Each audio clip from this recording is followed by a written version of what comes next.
Total Energy, le géant français de l'énergie, vient de dévoiler sa stratégie pour 2030 et le moins que l'on puisse dire, c'est qu'elle ne manque pas d'ambition. Avec pour slogan plus d'énergie, moins d'émissions, plus de flux de trésorerie disponible, d'accord? Parce que ici, normalement, on aimerait bien, enfin, personnellement, j'ai toujours l'habitude de dire free cash flow, mais voilà, c'est son slogan actuel. Donc, on va se dire plus d'énergie, moins d'émissions, plus de flux de trésorerie disponible. Cette dernière partie-là va bien plaire, va généralement plaire aux actionnaires de la compagnie.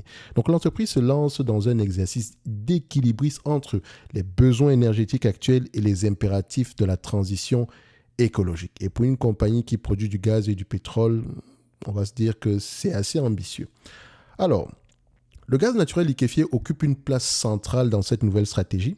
Total Energy prévoit une croissance annuelle de 3% de sa production d'hydrocarbures, principalement grâce au GNL. Pas moins de 6 projets majeurs seront lancés en 2024, couvrant des pays aussi divers que le Brésil, le Suriname, l'Angola, Oman et le Nigeria. Cette diversification géographique est une réponse intelligente à la volatilité du marché énergétique. Il faut se dire ici que si vous analysez du Total Energy, vous devez toujours aller vérifier où est-ce que sont localisées les ressources de production en date d'aujourd'hui ou bien les champs pétroliers ou gaziers. Est-ce que les zones en question sont stables politiquement? C'est une question primordiale à poser. Donc, on continue. Donc, on aime bien le fait que l'entreprise soit aussi diversifiée. Donc, la deuxième question, c'est est-ce que les zones géographiques en question sont politiquement stables? Et où sont localisées généralement ici les réserves de la compagnie et pour également apprécier la stabilité politique dans ces régions-là. Mais Total Energy ne mise pas tout sur le GNL.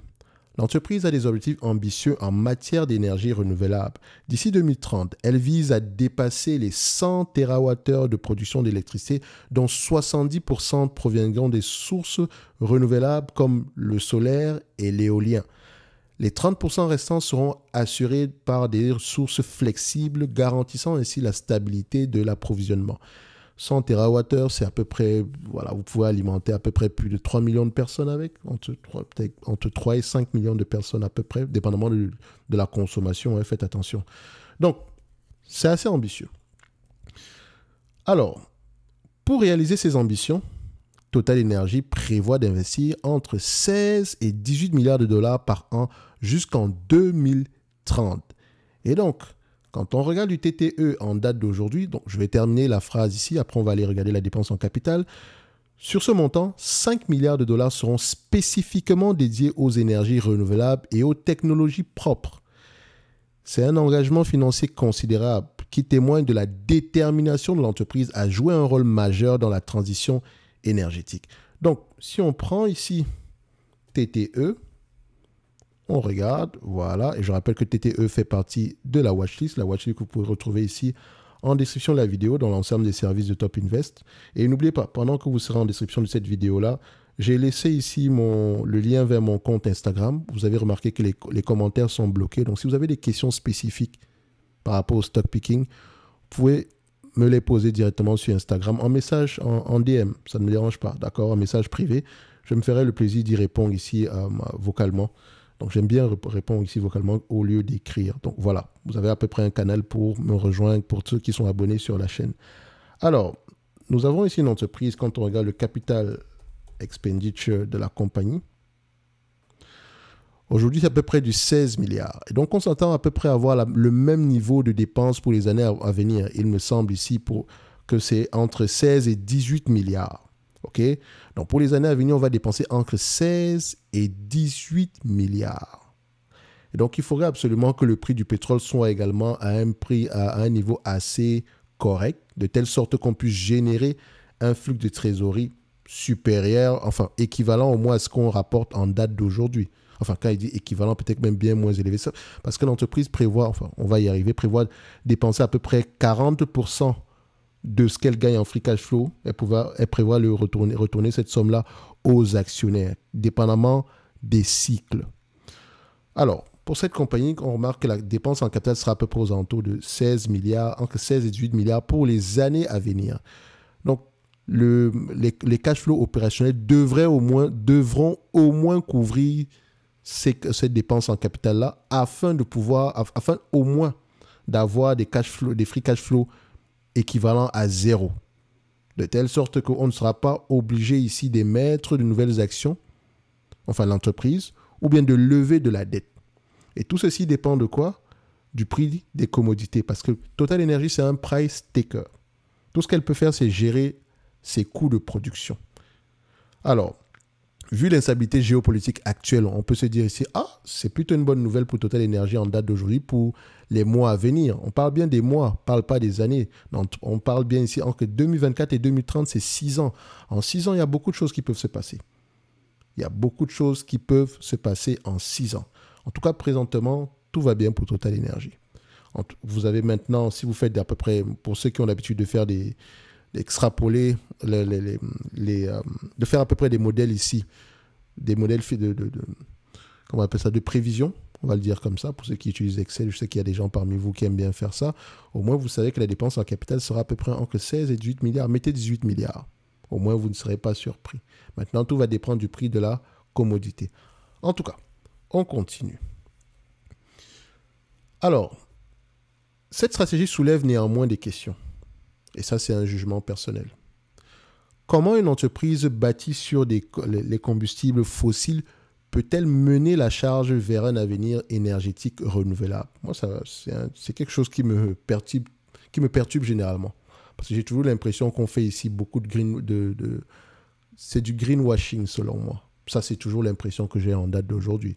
Compagnie pétrolière, gazière, vous parle d'énergie, vous parle ici comment on appelle ça? Vous parle ici de transition énergétique, énergie renouvelable, ou bien production d'énergie verte. J'avoue que ça me dérange généralement. Bref, après. Total Energy marche quand même sur une corde raide, cherchant à équilibrer les réalités de la demande énergétique actuelle avec les aspirations d'un avenir plus propre. Je rappelle que le segment ici, énergie renouvelable, ne rapporte pas d'argent. C'est pas avec ce segment-là qu'on vous paye le dividende actuel ou bien qu'on rachète des actions. Donc, c'est essentiellement ici un segment qui consomme du capital. En tout cas, on verra demain si ce segment-là rapporte de l'argent. Mais il faut être prudent. Alors, l'entreprise mise également sur l'innovation technologique. Elle investit notamment dans l'hydrogène vert, le captage et stockage du carbone. Donc, ces technologies, bien que prometteuses, sont encore coûteuses. Mais Total Energy a les moyens financiers pour investir massivement dans la recherche et le développement, ce qui pourrait lui donner un avantage concurrentiel à long terme. Enfin, Total Energy met l'accent sur ce qu'elle appelle une transition juste. Cela implique des investissements dans la formation de ses employés pour les préparer aux emplois de demain, ainsi qu'un travail étroit avec les communautés locales pour créer de nouvelles opportunités économiques. Ça, c'est toujours par rapport au RSE. Dites-vous bien ça. Donc, en conclusion, la stratégie 2030 de Total Energy est ambitieuse et néanmoins complexe. Elle reflète les défis auxquels l'industrie énergétique est confrontée, à savoir répondre aux besoins énergétiques actuels tout en préparant un avenir plus durable. Donc, le succès de cette stratégie dépendra de la capacité de l'entreprise à naviguer dans un environnement en constante évolution, à innover et à tenir de ses engagements en matière de durabilité. Donc, l'avenir nous dira si Total Energy parviendra à réaliser ce tour de force.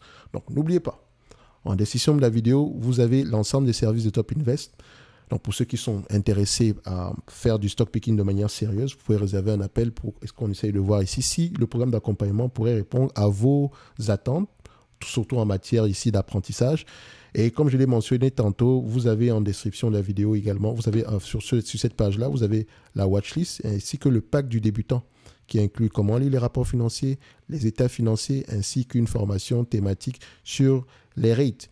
En passant, pendant que vous serez sur la page de Top Invest, abonnez-vous à la Top Newsletter où on partage généralement des analyses sectorielles. Et vu que j'ai bloqué les commentaires sur YouTube, je vous encourage à aller poser vos questions, à me poser vos questions ici sur Instagram, donc en m'envoyant un petit message ici en privé, et ça me fera plaisir d'y répondre. Donc, pour Total Energy, en matière si on parle ici d'éléments quantitatifs, je pense qu'on a déjà fait plusieurs vidéos à ce sujet-là. Et donc, je vais vous laisser aller regarder les vidéos précédentes, enfin, les vidéos, les vidéos concernant Total Energy qui précèdent celle-ci. D'ici là, on se donne rendez-vous sur la prochaine vidéo. Un like, un abonnement, ça fait toujours plaisir. Et j'attends vos commentaires sur Instagram. Merci. Enfin, vos questions.